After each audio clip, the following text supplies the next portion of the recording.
Here is a picture of the separation of ownership and control. It sounds like a fancy term, but it's really pretty simple.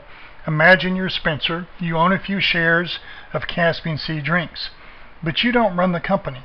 You're not there every day. You have a different job. You are a passive investor. You don't decide who to fire, who to hire. You don't decide what to sell, when to sell. Any of those decisions, those are made by the management. So if you're Spencer, what say do you have in this firm? What you do is you get to elect the board of directors. All right, so if you own 10% of the firm, you get 10% of the votes. Now there are different structures. We're doing it simple. If the venture capitalists own 20% of the firm, they get 20% of the votes. So all these owners own share in the company. They get 1 vote per share. They elect the board of directors. The board of directors will say that Benson is elected and Alex is elected, and then other people. So maybe a venture capitalist will decide, I want my guy on the board. And the reason you want somebody on the board representing you is because the board has more information than other people have. So you really know what's going on inside the firm. This board of directors meets multiple times a year. A lot of times you want to have an outside expert in making, in this case, making the drink or whatever it happens to be.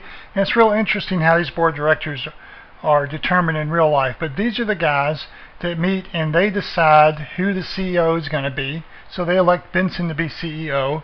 And they probably give Benson the right to, hire who he wants to hire. But ultimately, the board of directors says, Benson, you're CEO, this guy's CFO, this person is whatever the other leadership is. And then, of course, that goes right down, to the guy at the bottom of the company. The managers are making most of the decisions. They're making the day-to-day decisions, and they report back to the board of directors. All right, here's where the problem comes in. What does, let's just look at Spencer. Just keep it simple, and I could pick anybody else. I could pick the guy on the street who decides to invest in Caspian Sea Drinks the same way you may decide to invest in Coca-Cola. What do you want the management, in this case Benson, to do? You want him to maximize your wealth. You want him to maximize shareholder wealth. So that is going to be a big key to really realize maximizing shareholder wealth is the most important thing. Right? Because why did Spencer invest in this company? Did he invest in this company so money could be given to charity? No. If he wants to give money to charity, what does Spencer do? He gives money to charity. If he wants to invest money to make money, what does he do? He buys shares in Caspian Sea Drinks. What if Benson announces, we're going to give money to underprivileged children? Are you against children? Certainly it would be okay for Benson to give Caspian Sea's money to poor sick kids somewhere. But no, that's not fair, because Spencer, he wants to give money to whatever his favorite charity is, not to Benson's favorite charity. And he wants to be the guy that gives it and has that relationship with the charity, not Benson. So the point is that if we decide, the company decides to give money to charity, which charity? Of all these different people, who gets to decide which charity? Is it going to be Benson? And who gets to go to the charity and get all the pats on the back for giving money away? No, what needs to happen is they need to maximize shareholder wealth so Spencer can get his money and do with it as he pleases. Alright? The goal is not to increase profits, because increasing profits can be a short-term thing. Shareholder wealth means the value of the firm in the long run. So the value of the firm in the long run. Spencer has a conflict with management in that management wants to maximize its own wealth. So Benson perhaps would like to buy box seats for an NBA team and wants to get a private jet, wants to get all these other things that he doesn't really need to do his job better. But think about the cost for Benson. If he wants to fly in a private jet and have box seats for his favorite team, it costs him a small percentage. So if Benson's a 3% owner of the firm, then you can think of it this way: buying that jet only costs Benson 3% of the real purchase price. 97% of that price is being paid by these other people.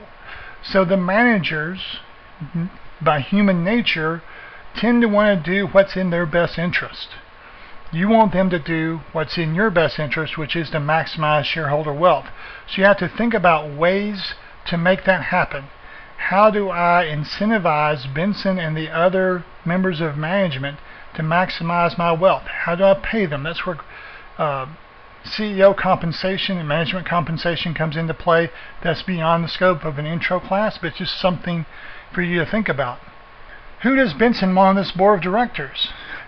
He wants yes men. He wants somebody that's going to just do whatever he says. Who do you, as the owner, as Spencer, who does Spencer want on the board of directors? He wants people who are going to make Benson act appropriately. He wants people in there who will make Benson maximize shareholder wealth. So we have this term called agency conflict. Agency conflict simply means Benson is Spencer's agent. Benson is the guy who's working to do what Spencer wants to be done, but Benson's going to work in his own interest. So how do I resolve that? Okay, I want you to think about another thing real quick. Who do you not see here? Who's not in this voting? The bondholders. Bondholders are the debt holders. They're not here at all.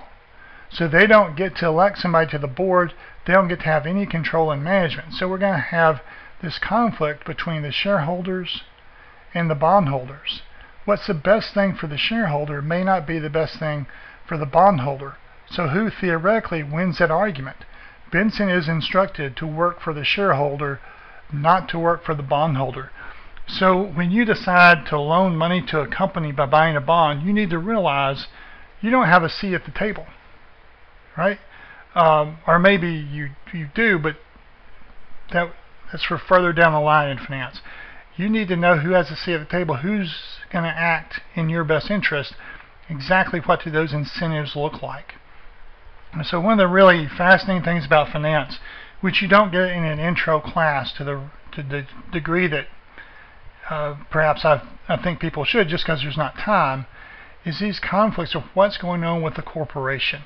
And I want you just to look at this again, one last peek here, to see what's going on. The owners, which are the shareholders, elect the board.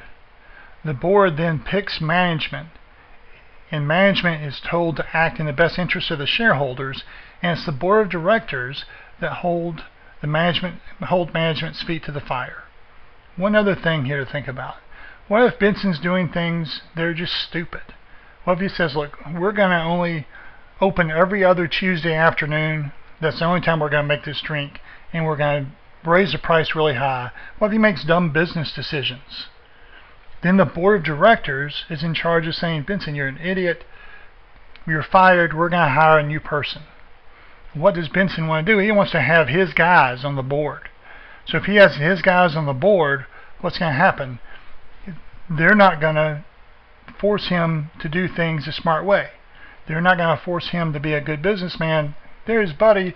They're going to pay him too much and not make him work hard. So if that's the case, what do these investors do? What does Spencer do? Oh, I got board members who are not making management work hard. I'm selling the company. I'm out. I don't want these shares. And as the other investors, the angel investors, the venture capitalists, all these other guys realize this board's not making management work properly, they're going to sell their shares and the price is going to go down. That price is going to get cheap enough that somebody's going to come in here and buy enough shares up that they're going to be able to elect a new board, and electing a new board will put in a new management, and new management will run the firm correctly. So if you see a company that's doing stupid things, that's an opportunity. Let them do the stupid things, let the price go down. Now you got to be a big money guy to do this, but it's what Carl Icahn, Bill Ackman, those type of guys, and you can Google those names, Bill Ackman, Carl Icahn. They will find companies where the management is doing dumb things, the board of directors is not making them do the right thing. They will buy enough shares to get a seat on the board to try to affect management in a different way. So that's the structure that you need to have in the back of your mind as we go through corporate finance. That's what's going on.